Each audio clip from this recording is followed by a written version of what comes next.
बाबू रोज की तरह अपने खेत में काम कर रहा था। उसके खेत में एक कुआं था। बाबू उस कुएं के पास आता है और इस कुएं में तो एक लोटा पानी भी नहीं है। पता नहीं इतने सालों से ये कुआं ऐसे सूखा क्यों पड़ा है। अपने खेत में कुआं होते हुए भी मुझे दूसरों के कुएं से पानी का प्रबंध करना पड़ता है। हे भगवान, अब मैं क्या करूं? एक तो फसल अच्छी नहीं आ रही है और ऊपर से ये सूखा हुआ कुआं। आज तो मैं इस कुएं को हमेशा के लिए बंद ही कर देता हूँ। इसमें मिट्टी डालकर इसकी दीवारें भी तोड़ देता हूँ। ऐसा कहकर बाबू उस कुएं में मिट्टी डालने लगता है। जैसे ही वो कुएं में मिट्टी डालता है, कुएं के अंदर से आवाज आती है, नहीं नहीं, ऐसा मत करो, इस कुएं में मिट्टी मत डालो, इसे मत बंद करो। वो आवाज सुनकर बाबू हक्का बक्का रह जाता है। वो कुएं में झांक कर देखता है, परंतु उस कुएं के अंदर कोई नहीं होता। अरे ये क्या? मैंने अभी अभी तो किसी स्त्री की आवाज सुनी थी, पर यहाँ तो कोई नहीं है। समझ नहीं आ रहा है कि वो आवाज कहाँ से आ रही थी। जाने दो, मुझे ही भ्रम हुआ होगा। ऐसा विचार करके बाबू फिर से कुएं में मिट्टी डालने लगता है। फिर से वही आवाज आती है। अब बाबू डर जाता है और अपने घर चला जाता है। उसके घर उसकी बूढ़ी माँ। अरे क्या हुआ? आज इतनी जल्दी कैसे आ गए तुम? अरे माँ, क्या बताऊं, हमारे खेत में जो कुआं है वो तो किसी काम का ही नहीं है। एक बूंद पानी नहीं होता उसमें। इसीलिए मैंने सोचा कि आज उस कुएं में मिट्टी डालकर उसे बंद ही कर देता हूँ। लेकिन जैसे ही मैंने उस कुएं में मिट्टी डालने को मिट्टी उठाई, उस कुएं से मुझे एक आवाज आई। अच्छा, कैसी आवाज? अरे माँ, कुएं के अंदर से कोई नहीं, ये कुआं मत बुझाओ, इसे मत बंद करो, ऐसा कह रहा था। क्या? ये क्या बड़बड़ा रहे हो? मैं बड़बड़ा नहीं रहा हूँ माँ, मैं सच बोल रहा हूँ। मुझे पहली बार लगा कि मुझे भ्रम हुआ है, इसलिए मैंने दोबारा मिट्टी डालना शुरू किया तो फिर से वही आवाज आने लगी। पता नहीं क्या है उस विचित्र कुएं में। वह कुआं तो बहुत पुराना है। तुम्हारे दादाजी कहते थे कि उनके भी दादा परदादा के जमाने से भी पुराना वो कुआं है। क्या वो कुआं इतना पुराना है? हाँ बेटा, सुना तो ऐसा ही है। लेकिन माँ, क्या फायदा इतने पुराने कुएं का जब वो हमें जरूरत के समय पानी ही नहीं देता। बेकार में ही इतने बड़े कुएं के कारण खेत की जगह अड़ गई है। नहीं, मैंने तो तय किया है, मैं कल फिर एक बार उस कुएं में मिट्टी डालूंगा। बेटा, जो भी करना सोच समझ कर करना। अगले दिन बाबू फिर से एक बड़े बर्तन में मिट्टी भर लेता है और उस कुएं में डालने ही वाला होता है कि तभी, नहीं, इस कुएं को बंद मत करो, इसमें मिट्टी मत डालो। अब तो बाबू बुरी तरह से डर जाता है। वो समझ जाता है कि बार बार ऐसा भ्रम नहीं हो सकता। जरूर इस विचित्र कुएं का कोई रहस्य होगा। उसे अब खेत में काम करने में भी डर लगने लगता है। वो अपने घर वापस आने लगता है। तभी उसे रास्ते में एक साधु मिलते हैं। प्रणाम बाबा। कल्याण हो पुत्र। क्या हुआ पुत्र? ऐसे घबराते हुए कहाँ जा रहे हो? जा रहे हो नहीं, कहाँ से आ रहे हो पूछिए बाबा। मेरे खेत में विचित्र घटना घटित हुई है। विचित्र घटना? ऐसा क्या हुआ है? साधु बाबा, मेरे खेत में कुआं है। उस कुएं में सालों से पानी की एक बूंद नहीं है। इसीलिए मैंने उस कुएं को हमेशा के लिए बंद करने का विचार किया। तब उस कुएं के अंदर से विचित्र आवाजें आने लगी। कोई कह रहा था कि इस कुएं को मत बंद करो, इसमें मिट्टी मत डालो। मैं तो बहुत डर गया हूँ साधु बाबा। तो ये वही कुआं है। वही कुआं? कौन सा कुआं बाबा जी? बहुत वर्षों पहले की बात है। इतनी पुरानी कि तब शायद तुम्हारे परदादा का भी जन्म नहीं हुआ होगा। उस समय इस राज्य के महाराज थे, महाराज मेघनाथ। साधु बाबा बाबू को वर्षों पहले की एक कहानी बताना शुरू करते हैं, जिसे सुनकर बाबू का भय अब आश्चर्य में बदलने लगता है। उस समय महाराज मेघनाथ एक बड़े ही अनुशासन प्रिय राजा थे। उन्हें किसी भी चीज में गलती बर्दाश्त नहीं होती थी। उनकी एक बहुत सुंदर पत्नी थी, महारानी प्रेमलता। एक दिन, महारानी, महारानी। जी महाराज। महारानी, हम कुछ समय के लिए प्रवास पर जा रहे हैं, आप हमारे जाने की तैयारी कीजिए। महाराज, आप अकेले ही जा रहे हैं या आपके साथ कोई अन्य भी है? हम अकेले ही जा रहे हैं, परंतु आपको ये प्रश्न पूछने की क्या आवश्यकता है महारानी? नहीं, वो हर बार आप महामंत्री को साथ लेकर जाते हैं, इसलिए पूछ रही थी। अगले दिन महाराज प्रवास पर चले जाते हैं। महाराज की महाराज माता सुशीला को महारानी प्रेमलता अच्छी नहीं लगती थी। विवाह के कई वर्षों के बाद भी महारानी को संतान नहीं हुई थी, इसलिए वो महारानी को बांझ समझती थी। राजमाता, मैं आपके लिए भोजन लेकर आई हूँ। तुम्हें कितनी बार कहा है कि मुझे अपना मुख मत दिखाओ। तुम जैसी बांझ को अपनी पत्नी बनाकर मेरे पुत्र ने जीवन की सबसे बड़ी गलती की है। उसे मैंने कितना समझाया था कि मेरी भाई की बेटी से विवाह करो, परंतु उसके आंखों पर तुम्हारे सौंदर्य का पर्दा पड़ा था। उस समय तो वो ना कुछ देख पाया और ना मेरी बात सुन पाया, परंतु देखना, मैं अब अधिक समय तक तुम्हें उसके पास रहने नहीं दूंगी। मैं शीघ्र ही उसका दूसरा विवाह करूंगी और फिर उसे संतान की प्राप्ति होगी। राजमाता की ये बात सुनकर महारानी प्रेमलता को बहुत दुख होता है। एक रात को वह महल से बाहर आती है। वो महामंत्री को एक पत्र देती है। राजमाता दूर से ये सब देख लेती है। ये अच्छा अवसर है, अब आने दो मेरे पुत्र को। रात के समय राज्य की महारानी राज्य के महामंत्री से मिलने जाती है। ये बात सुनकर महाराज के क्रोध का बांध टूट जाएगा और फिर जो होगा वो सब मेरे योजना के अनुसार होगा। मैं इस राज्य को निर्वंश नहीं देख सकती, फिर उसके लिए मुझे कुछ भी क्यों न करना पड़े। कुछ दिन के बाद महाराज लौट आते हैं।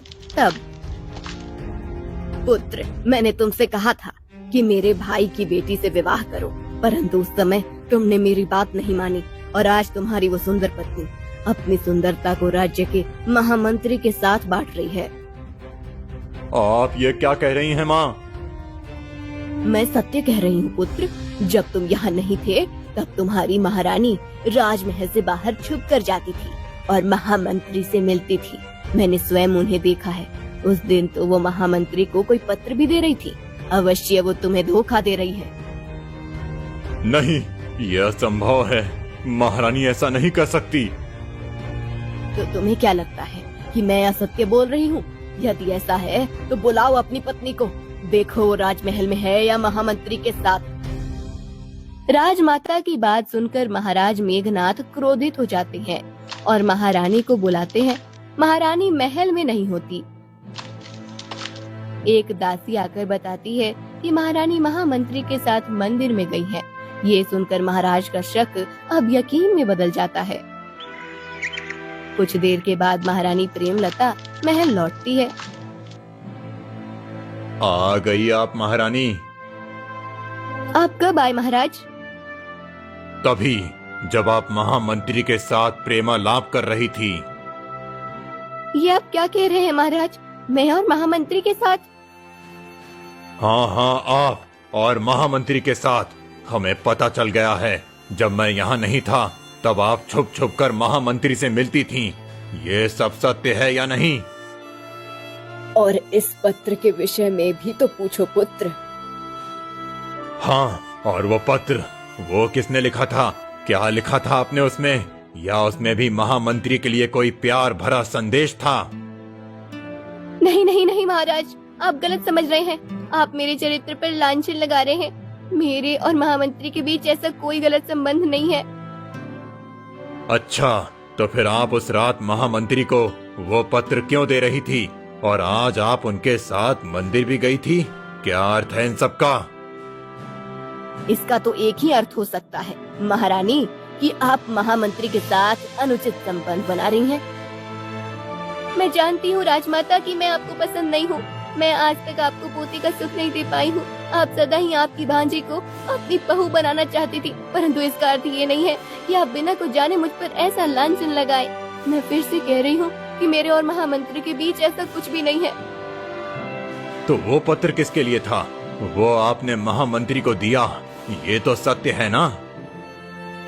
महाराज, वो पत्र मैंने महामंत्री को दिया, ये सत्य है, परंतु उसमें कोई भी प्रेम संदेश नहीं था। वो पत्र मैंने महामंत्री को मेरे पिताश्री को देने के लिए दिया था। हमें तुम पर विश्वास नहीं है महारानी। तुम एक व्यभिचारी हो। अपने ही राज्य के मंत्री के साथ तुम्हें घूमते हुए देखा गया है। पुत्र, ये एक बहुत बड़ा अपराध है। तुम्हें महारानी और महामंत्री को दंड देना चाहिए। यदि तुमने इन दोनों को ऐसे ही छोड़ दिया तो प्रजा में गलत संदेश पहुंचेगा। सबको ऐसा लगेगा कि अपराध करने के बाद भी उन्हें कोई दंड प्राप्त नहीं होता। सभी ऐसे ही व्यभिचार करने लगेंगे। राज्य में किसी को भय नहीं रहेगा और राज्य की व्यवस्था भी बिगड़ जाएगी। आप सत्य कह रही हैं माँ।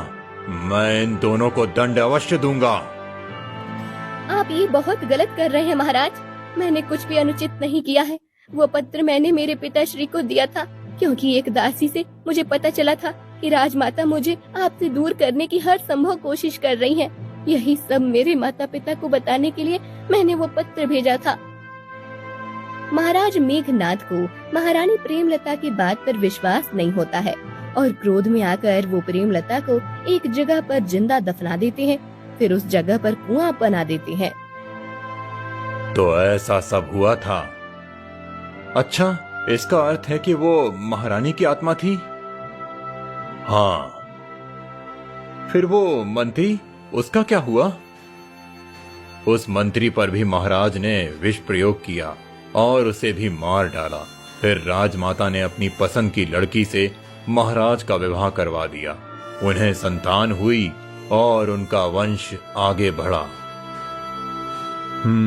ये सब तो समझ आ गया मुझे बाबा, परंतु अब महारानी की वो आत्मा मुझे परेशान क्यों कर रही है? मुझे वो कुआं बंद क्यों नहीं करने दे रही है? जिंदा दफना देने के कारण से उसकी कई इच्छा पूर्ण रह गई और उन्हें पूरा करने के लिए उसे एक शरीर की आवश्यकता है। फिर मैं क्या करूं साधु बाबा? आप ही मेरा मार्गदर्शन कीजिए। पुत्र, ये सारी बात महाराज शूरसेन को जाकर बताओ। आखिर महाराज शूरसेन उनके ही वंशज हैं, वो अवश्य कुछ कर सकते हैं। साधु बाबा से आशीर्वाद लेकर बाबू महाराज शूरसेन के पास आता है और उन्हें ये सब बता देता है। हमें भी पता है कि कई पीढ़ियों पहले महल में कुछ ऐसा हुआ था जो अनुचित था। चलो, मैं आता हूँ तुम्हारे साथ। महाराज शूरसेन बाबू के खेत में आते हैं। विचित्र कुएं की बात पूरे गांव में फैल जाती है और सभी प्रजाजन बाबू के खेत में पहुंच जाते हैं। महाराज कुएं के पास आते हैं और महारानी प्रेमलता, आप मुझसे बात कर सकती हैं। मैं आपका वंशज हूँ। आपकी इच्छा को पूर्ण करना मेरा दायित्व है। कुएं के अंदर से महारानी की आत्मा बोलती है, आ गए तुम।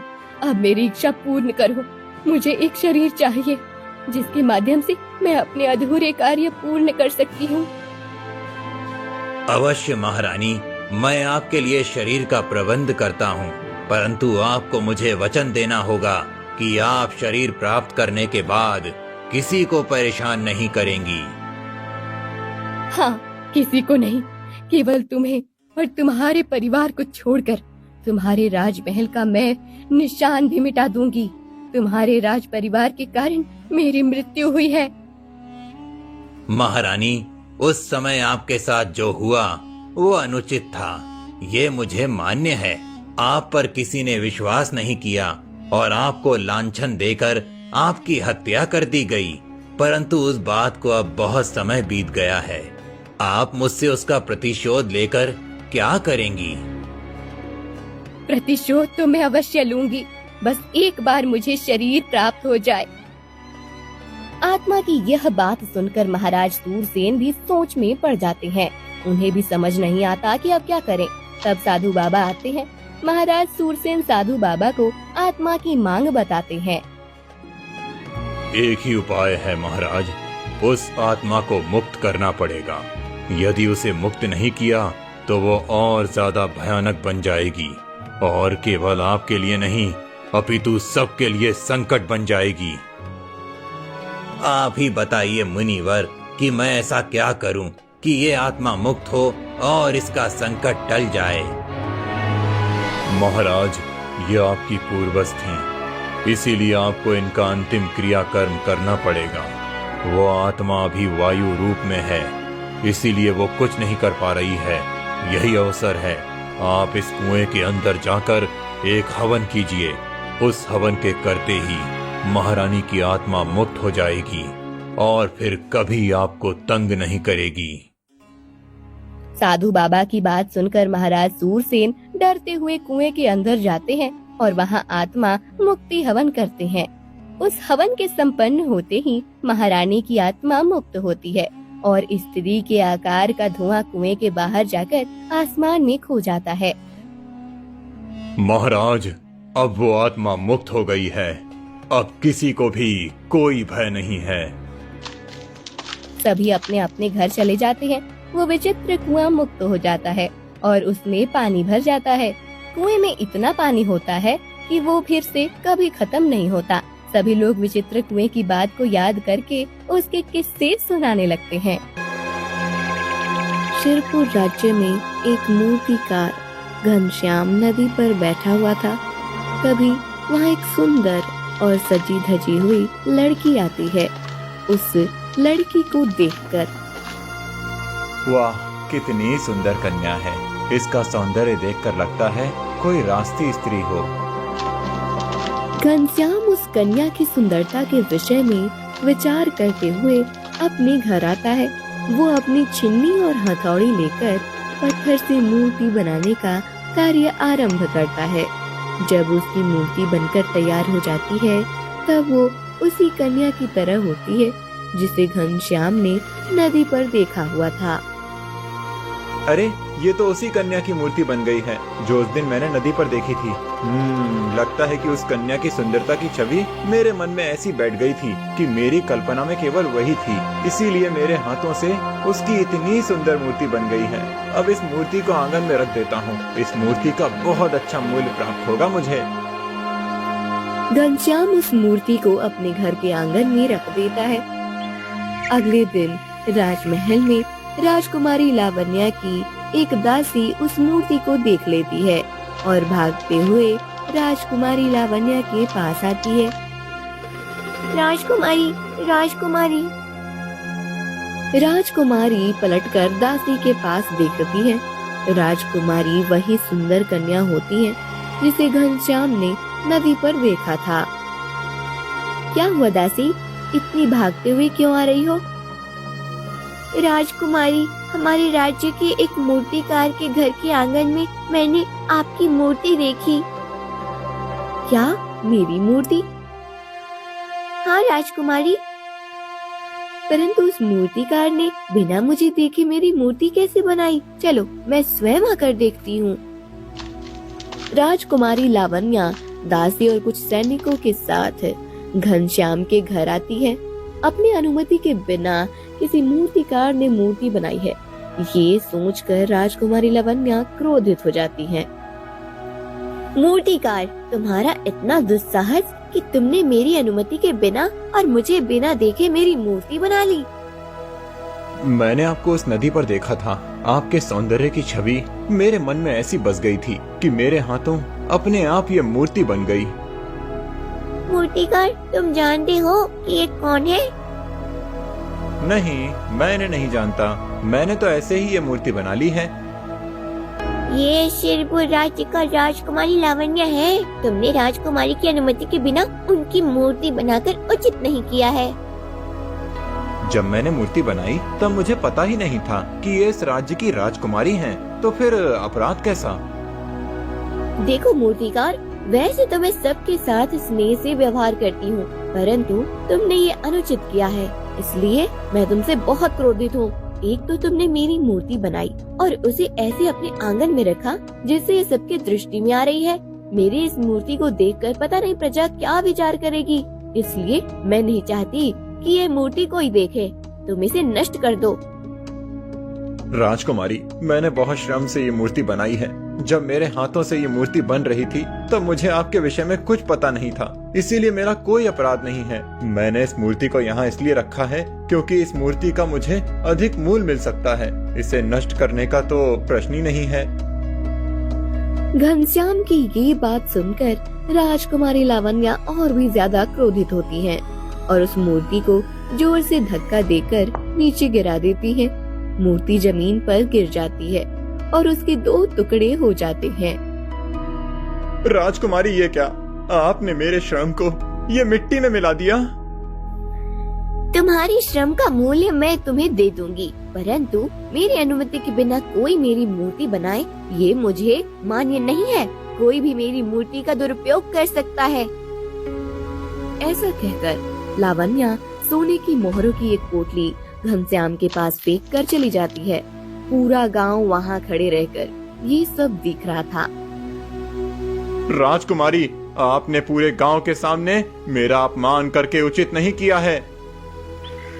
राजकुमारी लावण्या का विवाह गोपालगंज नाम के राजकुमार आकाशदीप के साथ निश्चित हुआ था। अब उनके विवाह को कुछ ही दिन शेष थे, इसलिए महारानी भानुमति कहती हैं, लावण्या, हमारे कुल में विवाह से पूर्व कुल देवता के मंदिर में जाकर दर्शन लेने की प्रथा है, इसलिए तुम जाकर कुल देवता के दर्शन कराओ। मुझे विवाह की सज्जता करने के लिए महल में रहना अनिवार्य है। तुम अपनी दासियों और कुछ सैनिकों के साथ चली जाना। अवश्य माता, मैं जाती हूँ।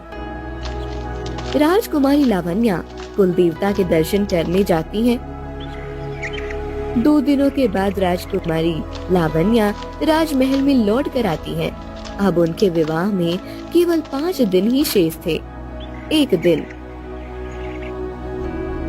पुत्री लावण्या, तुम्हारे लिए कई प्रकार के मूल्यवान वस्त्र और आभूषण बनवाए हैं। उन सब का प्रदर्शन महारानी के कक्ष में रखा है। तुम जाकर सब देख लो। मुझे कुछ नहीं देखना है, आप चले जाइए मेरे कक्ष से। राजकुमारी लावण्या का व्यवहार देखकर महाराज भद्रसेन चौंक जाते हैं। वो महारानी के कक्ष में आते हैं और क्या हुआ महाराज, लावण्या कहाँ है? आप तो उसे बुलाने गए थे। हाँ, परंतु उसने कहा कि उसे कुछ नहीं देखना है। क्या ऐसा कहा उसने? हाँ, मुझे भी समझ नहीं आ रहा है कि ऐसा क्यों कहा उसने। लावण्या को तो वस्त्र और आभूषण कितने प्रिय हैं। मैं जाकर उसे बुलाती हूँ, कदाचित प्रवास करके थक गई होगी। महारानी भानुमति राजकुमारी लावण्या के कक्ष में आती हैं। लावण्या, क्या हुआ? तुम्हें आभूषण क्यों नहीं देखने हैं? चलो शीघ्रता करो। यदि तुम्हें आभूषण पसंद नहीं आए तो बदलने के लिए समय मिलेगा। नहीं, मुझे नहीं आना है, आप जाइए यहाँ से। नहीं, मैं तुम्हें लेकर ही जाऊंगी। ऐसा कहकर महारानी भानुमति राजकुमारी लावण्या का हाथ पकड़कर उसे अपने कक्ष में ले आती हैं। लावण्या आभूषण देखने लगती है और अचानक सारे आभूषण जमीन पर फेंकने लगती है। अरे, ये क्या कर रही हो पुत्री? मैंने कहा था ना कि मुझे नहीं देखने हैं आभूषण, फिर भी आपने मेरी बात नहीं मानी। ऐसा कहकर लावण्या अपने कक्ष में चली जाती है। कुछ देर के बाद जब दासियां राजकुमारी के लिए भोजन लेकर जाती हैं, तब राजकुमारी भोजन भी फेंक देती है। दासियां आकर महाराज और महारानी के पास आकर उन्हें सब बता देती हैं। महारानी, समझ नहीं आ रहा है कि लावण्या ऐसा व्यवहार कैसे कर रही है। जब से वे कुल देवता के दर्शन करके लौटी है, तब से उसके व्यवहार में कितना परिवर्तन आया है। हाँ महाराज, मैं भी देख रही हूँ कि लावण्या बहुत बदल गई है, परंतु मेरे विचार से अब 4 दिनों में उसका विवाह हो जाएगा। उसका पूरा जीवन ही परिवर्तन हो जाएगा, इसलिए कदाचित वो ऐसा व्यवहार कर रही है। हाँ, हो सकता है। महारानी, आप लावण्या का ध्यान रखना। राजकुमारी लावण्या के विवाह का दिन आता है। उनके होने वाले वर राजकुमार आकाशदीप अपने पूरे राज परिवार के साथ विवाह के लिए शिरपुर पहुंच जाते हैं। राजकुमारी लावण्या की दासियां उन्हें नववधू के रूप में ऐसे तैयार कर दी हैं कि उनका सौंदर्य देखकर सभी मोहित हो जाते हैं। महाराज भद्रसेन ने एक बहुत बड़े तपस्वी को विवाह का निमंत्रण दिया था। वो तपस्वी अपने कुछ शिष्यों के साथ विवाह के लिए आने लगते हैं। वो वन के मार्ग से आ रहे होते हैं। तभी कोई मेरी सहायता करो, कृपया कोई मेरी सहायता करो। तपस्वी जी वो आवाज सुनकर रुक जाते हैं। रुक जाओ शिष्यों, कोई सहायता के लिए पुकार रहा है। किसी स्त्री के रोने की आवाज आ रही है। तपस्वी और शिष्य वन में ढूंढने लगते हैं। तपस्वी जी को एक बड़े पेड़ के पीछे एक मूर्ति दिखाई देती है। तपस्वी जी उस मूर्ति के पास जाते हैं। तपस्वी जी को देखकर उस मूर्ति की आंखों से आंसू बहने लगते हैं। तपस्वी जी, मैं सत्य कह रही हूँ, मैं ही राजकुमारी लावण्या हूँ। राजमहल में जो है वो कौन है ये मुझे पता नहीं, परंतु राजकुमारी लावण्या मैं ही हूँ। मुझे तुम्हारी सत्यता सिद्ध करने के लिए तुम्हें राजमहल ले जाना होगा। वहीं जाकर सब सत्य सामने आ सकता है। तपस्वी जी अपने शिष्यों से कहते हैं और उनके शिष्य उस मूर्ति को उठाते हैं। सभी उस मूर्ति को लेकर राजमहल में आते हैं। वहाँ विवाह मंडप में राजकुमार आकाशदीप अपने राज परिवार के साथ बैठे हुए होते हैं और उनके सामने ही राजकुमारी लावण्या महाराज भद्रसेन और महारानी भानुमति के साथ बैठी हुई होती है। दोनों के विवाह की विधि शुरू होने ही वाली थी कि तभी रुक जाइए महाराज भद्रसेन। तपस्वी जी की बात सुनकर सभी उनकी तरफ देखते हैं। क्या हुआ तपस्वी जी? ये मूर्ति देखिए महाराज। इस मूर्ति का कहना है कि ये राजकुमारी लावण्या है। क्या ये मूर्ति लावण्या है? यदि इस मूर्ति का यह कहना है कि ये लावण्या है, तो फिर वो मंडप में बैठी हुई कौन है? पिताश्री, ये मूर्ति असत्य बोल रही है। मैं ही लावण्या हूँ। ये कोई मायावी है, अन्यथा कोई मूर्ति बोल कैसे सकती है? मेरी पुत्री सत्य कह रही है तपस्वी जी, ये मूर्ति झूठी है। नहीं पिताश्री, वो असत्य कह रही है। मैं आपकी पुत्री हूँ। देखिए, मेरे गले में वही मोतियों की माला है जो आपने मेरे लिए एक विशेष कारीगर से बनवाई थी। वो मोतियों की माला तो मेरे गले में भी है। ऐसी तो हजारों मालाएं बनती होंगी। इससे ये सिद्ध नहीं होता कि तुम राजकुमारी लावण्या हो। तुम असत्य कह रही हो। वास्तव में राजकुमारी लावण्या मैं ही हूँ और अभी मेरे विवाह का समय है। पिताश्री, इस मूर्ति को हमारे महल से बाहर कीजिए। नहीं, मैं सत्य कह रही हूँ। मैं ही लावण्या हूँ। महाराज, ये सब क्या हो रहा है?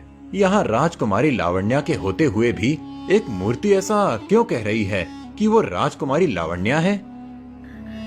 राजकुमार आकाशदीप, मुझे भी कुछ समझ नहीं आ रहा है कि ये सब क्या हो रहा है। तपस्वी जी, आप मुझे बताइए कि इस मूर्ति का क्या रहस्य है? इसका रहस्य तो मुझे भी नहीं पता महाराज। मैं विवाह के लिए यहाँ आ रहा था, तब वन में मुझे इस मूर्ति के रोने और सहायता के लिए पुकारने की आवाज आई। जब इसने कहा कि ये राजकुमारी लावण्या है, तब मैंने विचार किया कि यदि इसके कथन में थोड़ी सत्यता है तो आपको सचेत करना मेरा कर्तव्य है। इसीलिए मैं इसे यहाँ ले आया हूँ। परंतु तपस्वी जी, अब इस समस्या का समाधान कैसे करें? किस प्रकार पता चलेगा कि ये मूर्ति सत्य कह रही है या नहीं? और यदि इसकी बात सत्य है तो यहाँ बैठी हुई लावण्या कौन है? और मेरी पुत्री एक मूर्ति में परिवर्तित कैसे हो गई?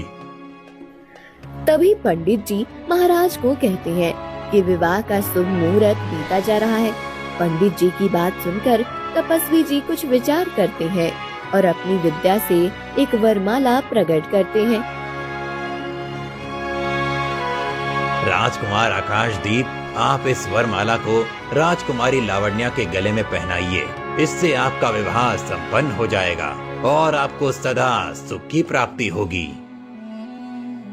तपस्वी जी की बात सुनकर राजकुमार आकाशदीप राजकुमारी लावण्या के गले में वो वरमाला पहनाने लगते हैं। नहीं राजकुमार, वो लावण्या नहीं है, मैं ही लावण्या हूँ। आप उसके गले में वरमाला मत पहनाइए। मूर्ति की बात को अनसुना करके राजकुमार आकाशदीप राजकुमारी लावण्या के गले में वरमाला पहनाते हैं। जैसे ही राजकुमार लावण्या के गले में पहनाते हैं, राजकुमारी लावण्या एक मूर्ति में बदल जाती है। ये देखकर वहाँ सभी चौंक जाते हैं। ये क्या हो रहा है? मेरी पुत्री मूर्ति कैसे बन गई है?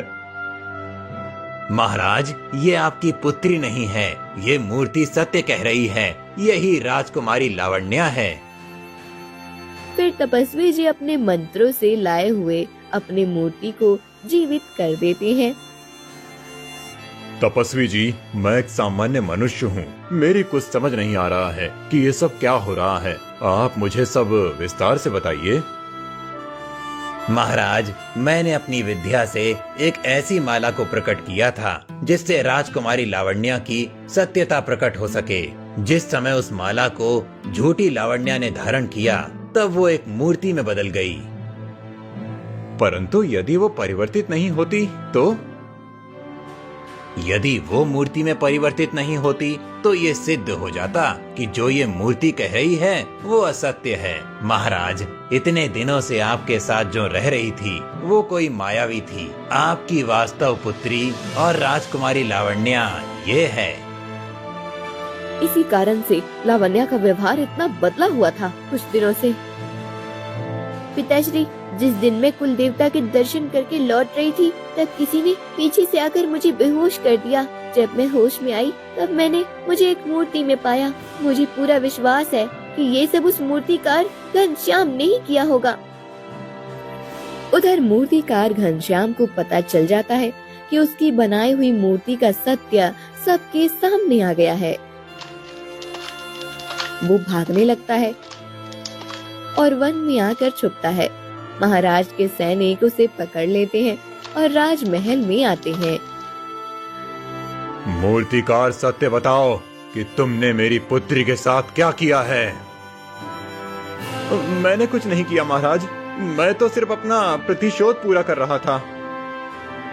किस बात का प्रतिशोध? मैंने राजकुमारी लावण्या की एक सुंदर मूर्ति बनाई थी, परंतु इन्होंने मेरा अपमान किया और मेरी मूर्ति को तोड़ दिया। पूरे गांव के सामने उन्होंने मुझे अपमानित किया था। इसीलिए मैंने ये निश्चय किया था कि मैं राजकुमारी से अपना प्रतिशोध लेकर रहूंगा। मेरी माँ एक तांत्रिक थी, मुझे भी उनके तंत्र मंत्र की विद्या आती है। मैंने उसी विद्या का उपयोग करके उस मूर्ति को जोड़ दिया और उसे जीवित किया। जिस समय राजकुमारी वन के मार्ग से महल में लौट रही थीं, तभी मैंने उन्हें बेहोश करके उन्हें मूर्ति में बदल दिया। क्या तुमने मेरी पुत्री के साथ ऐसा भयानक व्यवहार किया? आज यदि तपस्वी जी उस वन से नहीं आते तो हमें कभी पता नहीं चलता कि हमारी पुत्री एक मूर्ति बन चुकी है। मेरी योजना तो लगभग सफल ही हो गई थी। मेरी बनाई हुई जिस मूर्ति को राजकुमारी ने तोड़ दिया था, उसी को मैंने उनके स्थान पर राजमहल में भेज दिया था। इस मूर्तिकार ने क्रोध की भावना से उस मूर्ति को जीवित किया था। इसी कारण से वो मूर्ति सबसे बदला हुआ व्यवहार कर रही थी। दुष्ट मूर्तिकार, मैंने वो मूर्ति तोड़ दी थी क्योंकि मैं नहीं चाहती थी कि मेरी मूर्ति का तुम ऐसे प्रदर्शन करो। मैंने तुम्हें चेतावनी दी थी, परंतु तुमने मेरी बात नहीं मानी थी, इसलिए मुझे वो मूर्ति तोड़नी पड़ी थी। तुमने जो किया उसका दंड तुम्हें अब मिलकर रहेगा। सैनिकों, इस मूर्तिकार के दोनों हाथ तोड़ दिए जाएं। जिन दुष्ट हाथों से इसने मेरी प्रिय पुत्री को एक मूर्ति में परिवर्तित किया था, वो हाथ इसके शरीर से निकल जाना ही इसके लिए सबसे बड़ा दंड होगा और इसके बाद ये किसी के साथ ऐसा व्यवहार नहीं कर पाएगा। महाराज की आज्ञा लेकर सैनिक मूर्तिकार घनश्याम के दोनों हाथ काट डालते हैं और उसे वन में छोड़ देते हैं। वास्तव राजकुमारी लावण्या और राजकुमार आकाशदीप का विवाह सुख पूर्वक संपन्न हो जाता है। वो दोनों अपना जीवन प्रसन्नता से व्यतीत करने लगते हैं।